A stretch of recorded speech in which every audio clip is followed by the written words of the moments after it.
Ok, donc on est sur les équations différentielles. Est-ce que tu as compris déjà le principe d'une équation différentielle? Au moins ce que c'est que la solution d'une équation différentielle par rapport à une équation classique. Attends. Alors, une équation classique par exemple, x plus 2 est égal à 5, bon, la solution c'est 3. Oui. La solution, c'est un nombre, c'est un réel, Hmm. d'accord? Il peut y avoir plusieurs solutions, il peut y avoir un intervalle, hein.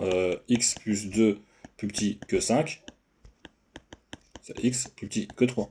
Donc ta solution, c'est x appartient à moins l'infini 3. C'est tous les x qui sont plus petits ou égal qui sont plus petits strictement que 3. D'accord donc? Mais ce sont des réels.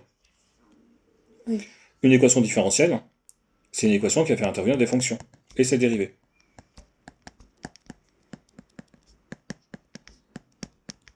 Donc f' de x plus 2f de x est égal à 5 par exemple. Hmm. Ok. Donc cette équation différentielle-là, c'est une équation différentielle puisqu'elle fait intervenir des fonctions et la dérivée. Il peut y avoir une dérivée première, une dérivée seconde, une dérivée troisième, etc., etc. Et les solutions, ça va être des fonctions. C'est ça la grosse différence. Ici, dans cette équation-là, les inconnus, c'est des x, ça peut être des y, des z, c'est des variables. Ouais. Et Et là, c'est ici, des les inconnus, fonctions. c'est ta fonction. Il peut y avoir plusieurs fonctions, des f, des g, des h, pareil, hein, comme il peut y avoir des équations avec 2, 3, 4 inconnus, etc. Ok. Ça marche pour ça? Ça marche. Je vais juste changer parce que le stylo, il est moins tactile, il est moins sensible avec cette application-là. Et donc, grosso modo, tu auras trois types d'équations différentielles. On va les appeler E1, de la forme, alors souvent on met y. Donc y, c'est une fonction, hein, c'est pas une variable. Y' est égal à y avec a, qui est un nombre réel. Les solutions, c'est les fonctions qui à x associent c, e de ax. Pourquoi j'écris comme ça? Parce que j'ai pas envie de la nommer. Je pourrais dire, hein, les solutions, c'est les fonctions, donc toutes les solutions, hein, c'est les fonctions que je peux appeler f de x, comme je peux les appeler g de x, h de x, pomme de terre, carotte, c, e de ax. Mais j'ai pas envie de les nommer, je préfère les faire comme ça, parce que souvent tu as plusieurs questions, et après il peut y avoir une fonction f qui apparaît. Hmm. Donc si on te demande pas de la nommer, tu la nommes pas. De préférence. Si tu la nommes, c'est pas grave, après tu diras, c'est pas la même fonction que ce que j'ai appelé tout à l'heure, c'est un autre f que ce que j'ai fait tout à l'heure. Il faut juste ici préciser, avec c, c'est constante réelle. D'accord. Ok. Premier type d'équation différentielle, j'en ai un exemple. Hein. Y' est égal à 3y. Les solutions, donc tu peux dire, hein. Donc, donc tu l'appelles E1, voilà, elle sera appelée E1 machin, tu peux la nommer si elle n'est pas nommée. Hein. Tu peux dire E1 de la forme Y' est égal à Y avec A est égal à 3. Les solutions sont de la forme, c'est toutes les solutions, les fonctions qui associent CE de x, associent CE de x. Donc, les solutions de E1 sont, deux petits points, les fonctions qui x associent CE de 3x, puisque A vaut 3. Et tu mets bien, c'est constante réelle, c'est une obligation. Ok. On verra après ce qu'on fait de cette constante réelle. Là, j'ai trouvé toutes les solutions de cette équation différentielle-là. Tu vas me dire, ok, alors je vais l'appeler f de x maintenant, parce que ça va être plus simple pour moi pour faire la suite. On va dire, supposons qu'on utilise soit machin. Donc ça, c'était trouver toutes les solutions, petit 1. Supposons qu'on te dit maintenant, petit 2, trouver une solution. Donc trouver la solution qu'on va l'appeler, que l'on nomme. Donc c'est moi qui écris qu'on nomme P, que l'on nomme f de x, hein, mais on te dira souvent trouver la solution f telle que. Donc là, on veut une solution. Là, c'était toutes les solutions pour l'instant. J'enlève ça pour l'instant. Ça, c'était toutes les solutions. Telles que, par exemple, f de 0 est égal à 5.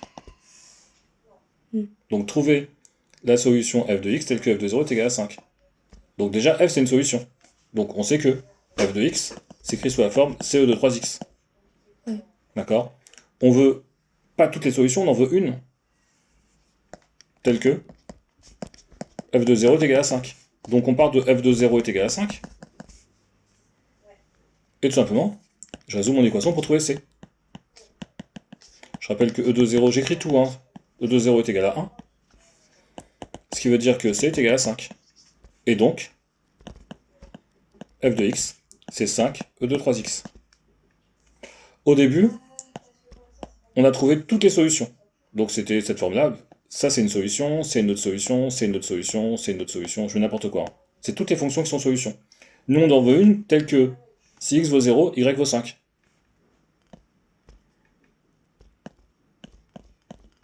Qui passe par ce point-là.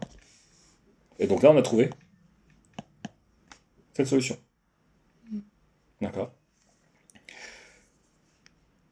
Toujours sur y' est égal à y. On a dit que les solutions, je vais les appeler f, parce que ça va être plus simple pour faire ce que je vais faire après. Les solutions, c'est ça. Si je te demande de vérifier, on te dit, voilà, c'est ma solution de mon équation différentielle, mais est-ce que tu peux vérifier? Bah, simplement, on calcule f' de x. Bah, la dérivée de e de x, je rappelle que c'est e de x. La dérivée de e de u, je rappelle que c'est u' de u. Donc, je garde mon c, c'est une constante. Je dérive e de ax, le a il passe devant. Donc j'ai calculé un côté. Si je suis vif d'esprit, je me rends compte que là, j'ai mon f. Hein. Ouais. Et donc je vais écrire que c'est c fois f de x. Et on a bien démontré que f' est égal à c fois f de x. Si j'arrive pas à le voir, parce que c'est plus là c'est simple, mais si j'arrive pas à le voir, je m'arrête. Je mets un autre point et je vais calculer a f de x. A fois, bah j'en place. Et là je me dis ah. Voilà. Donc j'ai bien ça, qui est égal à ça, et donc f est bien solution. Ok. C'était ton premier type d'équation différentielle. Le deuxième type, il est facile aussi. Je vais l'appeler E2. C'est de la forme y' est égal à AY plus B. Je vous dirai la semaine prochaine, j'aurai une grande tablette, ce sera mieux. Bah ça c'est bien. Ouais, mais elle est petite. Elle est toute petite. Ouais, un grand truc comme ça. Toute la table. Je vais le porter avec une grue. Y' est égal à Y plus B. Toujours avec A et B réels. C'est le nombre réel. D'accord. Les solutions, tout simplement, c'est E de AX moins B sur A. Faut pas s'embêter, hein, faut faire simple. Hein. Y' est égal à 2y moins 5. Les solutions, c'est les fonctions qui x associent c'est E de AX, donc 2x moins. Alors attends, je vais juste faire un petit truc tout bête, je vais mettre le moins plus joli devant. C'était pareil, mais c'est mieux quand même. C'est juste parce que comme ça me permet de dire, bah voilà, je garde mon moins, c'est celui-ci. J'ai la fraction, moins 5 sur 2. Et moins, comme ça fait plus joli. Hein. C'est E de 2x plus 5 demi. Toujours avec ces constantes réelles qu'on n'oublie pas d'écrire. Et si on te donne une condition initiale, si on te dit trouvez-moi la fonction qui fait que f de 5 est égal à 17, d'accord, ben voilà, on va faire. Hein. Supposons qu'on te dit maintenant f de 3 est égal à 17. C'est pour trouver c. C'est e de 6x, 6, pardon, pas 6x, c'est e de 6, j'ai remplacé x par 3, Ouais. plus 5 demi est égal à 17, j'aurais pas dû prendre 17, hein, c'est chiant comme chiffre. C'est e de 6 est égal à 17 moins 5 demi.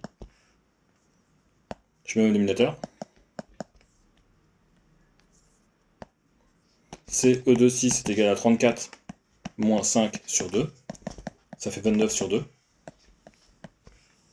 L'objectif, encore une fois, c'est de trouver C. Hein. Oui. Donc je prends E6, je passe de l'autre côté en division. Il passe à côté du 2. Je garde ça, mais on n'aime pas trop les exponentiels en dessous, mais on peut garder. Hein. Si tu gardes ça, c'est que tu perds pas de points. 29 sur 2, c'est pas simplifiable. Sinon, j'aurais déjà simplifié, mais je peux monter le 6 au-dessus. Ah, pas le 6, hein, l'exponentiel. Mais E de 6 en division, il passe au dénominateur en devenant E de moins 6. Et bien sûr, après, j'oublie pas d'aller recopier toute ma fonction. Donc, f de x, c'est 29 sur 2 E de moins 6, E de 2x, plus 5 demi, je crois, plus 5 demi. Voilà toute ma fonction. Ça, c'est une solution, c'est la solution qui passe par le point qui est ici. Donc, je peux appeler le point A de carré 3, 17. Ok. C'est la solution qui passe par ce point-là, telle que f de 3 est égal à 17. Et ça, ce que je te rentoure en vert ici, c'est toutes les solutions de ton équation différentielle qui est ici. Ok. Alors, troisième type d'équation différentielle. Y' est égal à AY plus f de x. Cette fois-ci, c'est une fonction. C'est pas le même f que tout à l'heure, hein. Ça n'a rien à voir. Hein. Je vous donne un exemple. Y' est égal à 3y plus 3x au carré, voilà. Par exemple. Donc là, j'ai bien mon a, c'est bien un nombre réel. Par contre, ça, c'est plus un nombre réel, puisqu'il y a des x. Oui. Ok. Donc, pour résoudre ça, il va y avoir deux possibilités. Tu n'auras pas le choix. C'est les questions qui vont te guider. D'accord, on te dira pas résoudre ça. Donc, première méthode, qui est assez simple. Tu vas couper cette équation différentielle. Donc, elle s'appelle par exemple E3.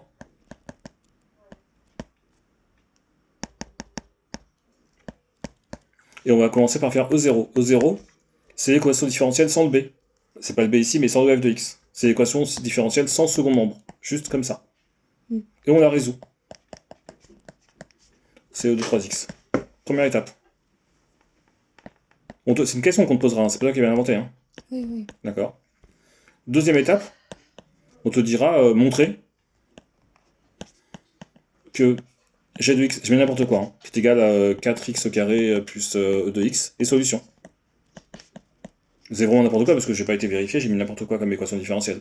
Pour montrer que c'est solution, bah toi tu vas démontrer que g' est égal à 3g plus 3x au carré. C'est ça, montrer que g est solution. Mm. Tu vas juste démontrer que g' c'est bien égal à 3g, donc g' de x est égal à 3g de x plus 3x au carré. Ok. Bon. Okay. Donc c'est faux bien sûr, hein, j'ai mis n'importe quoi. Hein. Et après, 3, on te demandera de conclure. Magie, alors c'est pas magie parce que ça se démontre très facilement. Hein. Ta solution de ton E3, donc que je vais appeler h de x, ce sera la somme de ta solution sans second membre et de ta solution particulière. Ça s'appelle une... Pardon, pas ça que je vais entourer. Et de ta solution particulière qui est ici. Donc h de x, ce sera la somme de E0 plus une solution que tu auras montré qui fonctionne. Ça s'appelle une solution particulière. Parce que on t'a juste donné une fonction, on t'a dit montrer qu'elle fonctionne, qu'elle est solution. T'as juste démontré qu'elle était solution. Particulière, donc c'est-à-dire que vraiment, h de x, tu dis que c'est CE de 3x, t'as vu qu'on a notre constante qui apparaît, plus, et tu recopies ça. Ça, c'est la méthode classique, d'accord? Tu peux l'avoir au bac, je l'ai déjà vu. Après, il y a des profs qui disent que non, on n'a jamais, moi je sais pas, j'en ai vu hier et avant-hier, donc en sujet de bac de l'année dernière ou de l'année d'avant. Autre possibilité, et bien là, tu vas suivre les questions, tout simplement. Il y aura un moment donné dans une question, on te demandera de démontrer une équivalence. F solution de E3, équivalent, je n'importe quoi, F moins G, solution de E0 par exemple. Ouais. Et donc il y aura quelque chose comme ça, un peu compliqué à faire, mais il faut juste suivre les questions. Alors, je vais pas le faire parce que j'ai pas les questions, il faut les avoir directement sur le truc. Mais voilà grosso modo pour les équations différentielles. C'est bon pour vous? Ouais. On va le refaire hein, maintenant. C'était juste le